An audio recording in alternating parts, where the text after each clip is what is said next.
Hindustan auto কেয়ারে আজ আমরা কাজ শুরু করলাম একটা স্করপিও দিয়ে। কাস্টমার বললেন একটা হেডলাইট আপগ্রেড করে দিতে হবে, তার সঙ্গে একটা নতুন সিট কভারও লাগবে। তাই আমরা সঙ্গে সঙ্গে কাজ শুরু করে দিলাম। এই হোয়াইট সিট কভারটা খুব সুন্দর লাগছে, গাড়ির কালারের সঙ্গে পারফেক্ট ম্যাচ। তারই পাশে একটা ব্ল্যাক মহিন্দ্রাটারও নতুন ব্রাউন ফিনিশের একটা সিট কভার লাগানো হচ্ছে। ব্ল্যাকের সঙ্গে ব্রাউন কম্বিনেশনটা খুব ক্লাসি লাগছে। তার সঙ্গে একটা এমজিও এসেছিল। কাস্টমার এসে বললেন নাকি ডিসপ্লেতে কেউ একটা প্রবলেম চলছে, আর আমাদের টেকনিশিয়ান দাদা কাজ করতে স্টার্ট করে দিল। আর কি দাদা সানগ্লাস পরে কাজ করছে, কাজ নিয়ে খুবই কনফিডেন্ট, দেখে খুব ভালো লাগলো। দাদার সঙ্গেই শুনে নি কি প্রবলেমটা হয়েছে। এটা হচ্ছে আপনার এই ডিসপ্লেটায় কোনো লাইন ছিল না, শোরুমে কোথায় কি কাজ করিয়েছে, তারপর লাইনটা চলে গেছে।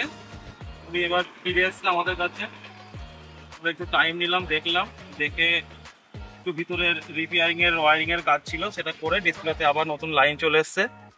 ম্যাক্সিমাম লোক ভাবে এই ডিসপ্লেগুলো খারাপ হয়ে গিয়েছে, দিয়ে চেঞ্জ করে। অনেক টাকার দাম হয়, এমজি গাড়ি দামি, ডিসপ্লে অনেক দামি হয়, তাই সামান্য একটু রিপেয়ারিং এই আবার ডিসপ্লেতে লাইন চলে আসলো, আবার উনি আবার নতুনের মতো ব্যবহার করতে পারেন।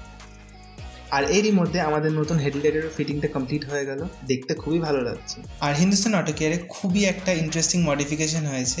এই ভিডিওটা আমরা সুন আপলোড করব আমাদের ফেসবুক আর ইউটিউব চ্যানেলে। নিশ্চয়ই ফলো করুন আমাদেরকে ফর দিস ভিডিও অ্যান্ড এরকম আরও ইন্টারেস্টিং ভিডিওসের জন্য।